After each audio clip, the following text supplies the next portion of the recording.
Hi guys, thank you so much for viewing my presentation tonight. I am going to be presenting to Delta Community Credit Union on Monday, and the topic that they want me to present to them is called teamwork and cooperation. Now let's think for a minute. I know this has been kind of a common thing that's been heard of before, but have y'all ever heard of the human pyramid? If not, here's a quick story to answer that question. So let's imagine for a second that we are campers at summer camp. One of the first things that you do at summer camp is get to know you activities, or like icebreaker activities. So you are put into a group that requires you to build a human pyramid, just like this picture. Now, you've done this exercise before a million times. You know exactly what to do, but the catch here is that you are put with a whole new group of people. You don't know them, you don't know their skill set, and it's just a whole new experience for you with these people. So you begin to work with your group and you start to realize their strengths and their weaknesses and how they are as people. You begin to build that base layer and then the second layer, and finally you're ready to get to the top. Now it's you who's going to be on top. And as you're climbing up there, you begin to get hesitant. You're like, will my team be able to carry me? Are they going to be able to have my back? Do I trust them enough to get all the way to the top? But as you're climbing, your teammates are cheering you on and they're reassuring you and telling you that we totally have your back. We know what we're doing. Have faith in us and we will get you up there. Sure enough, you get to the top and you complete the challenge. Now, as you all walk away from this experience, you start to feel a sense of pride and accomplishment because you guys were able to work together to reach a common goal. Now, what does the Human Pyramid Challenge teach you? Now, there's a lot of things that Delta stands for. It stands for efficiency, it stands for really cool airplanes, and it also stands for teamwork and cooperation. Teamwork and cooperation is the way to achieve goals and aspirations in life and also in the workplace. Now, with me being a frequent flyer, I'm constantly going back and forth to Idaho, to Georgia, and back to Idaho for college. And as I'm sitting in the Hartsfield-Jackson Airport, I see a lot of teamwork going on. There is the people out on the tarmacs that are driving around in those car things, and they are racing off to fuel the airplanes or to put the luggage into the airplane, and they're all working together towards a common goal.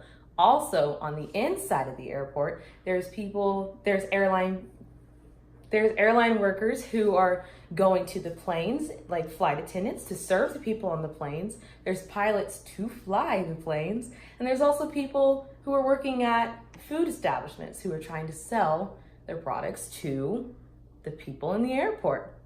As I see this teamwork going on throughout the airport, I start to look to these people as an example. And just like these people right here, like there's a flight attendant, and then there's the pilot, and then there's grounds crew. Each one of them has their own aspects of hard work and their own aspects of skills that they have, but it takes their skills and their individuality to make the team work together and to make the goal happen.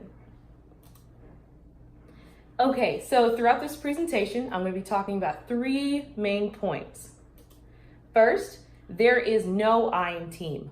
Also, as a little subheading for that, I'm going to be talking about how thinking of others instead of yourself will help the team flourish and achieve that goal. Second, I'll be talking about how cooperation is key in making the team work together towards the common goal. Third, I will be talking about how to apply teamwork and cooperation to every situation that you are in life, to every situation that you go through in life, especially in the workplace. So what's the difference between teamwork and cooperation? Even though they can work together, they are also 2 very different aspects.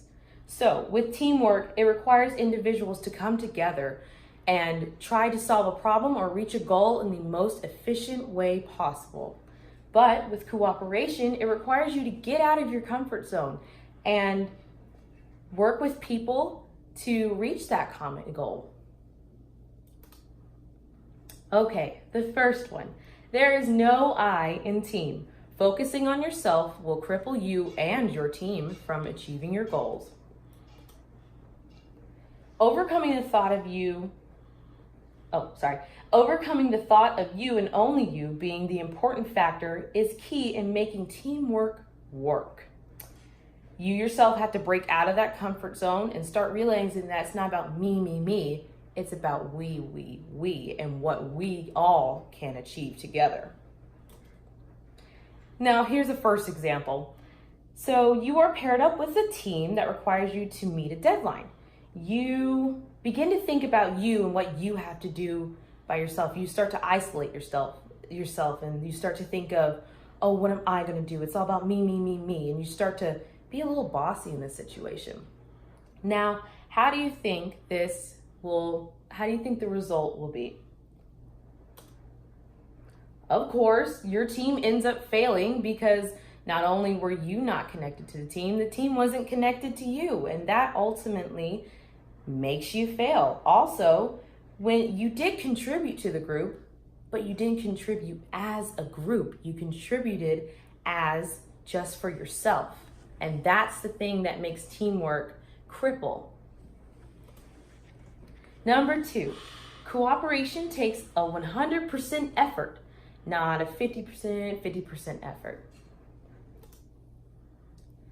I found this quote online, and it says, employees who cooperate with others and strive for mutual accomplishment should be encouraged because a win-win attitude leads to a favorable result for all involved parties and subsequently leads to organizational growth.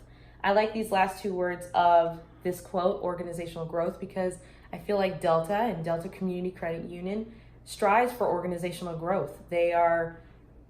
Both of these are huge companies in the world today, and they're always looked upon to be looked at as an example, and they are always striving for organizational growth. Example number 2, pouting is not gonna solve your problems. So let's think for a second. You're in a scenario where you are placed in a group and you start to realize that you have a problem with one of the group members. You just don't get along, you butt heads, you guys come from 2 different backgrounds of work, and you have two options of how you want to tackle this problem. You can either shut down, choose not to work with the group because of that one person, and ultimately fail, or you can put your differences aside and work together as a group, and work together especially with that one person towards a common goal and succeed with that. Now, if you chose the first route where you think that you're just not going to work with the person and whatnot, just go ahead and set yourself up for failure, because that's what you're going to be. As soon as you have that kind of mindset where you just don't want to work with somebody because of one small little minor thing, that ruins cooperation throughout the whole group because you're so focused on that drama. Cooperation doesn't just help you, it also helps others around you.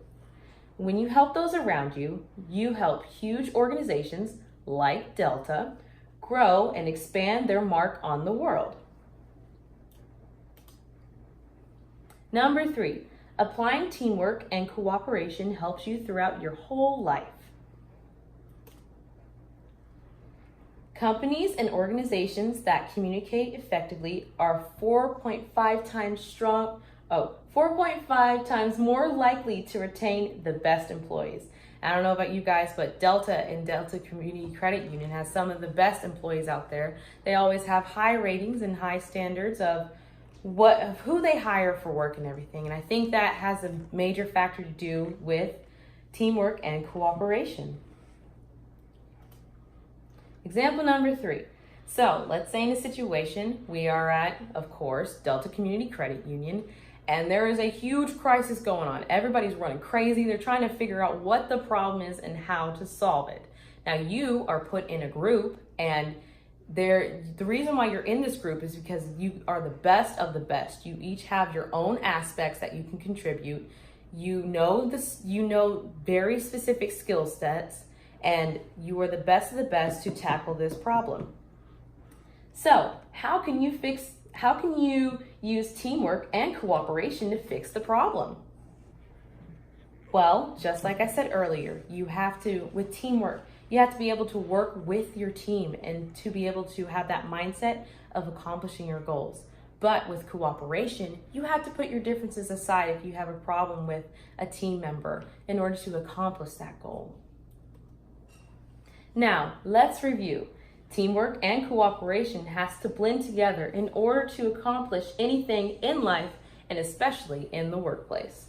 Just like I said before in the beginning of this video, all these different people that work for Delta, they have their own careers, they have their own special little section of Delta that they work for, and it takes each of their special skills in order to make Delta work.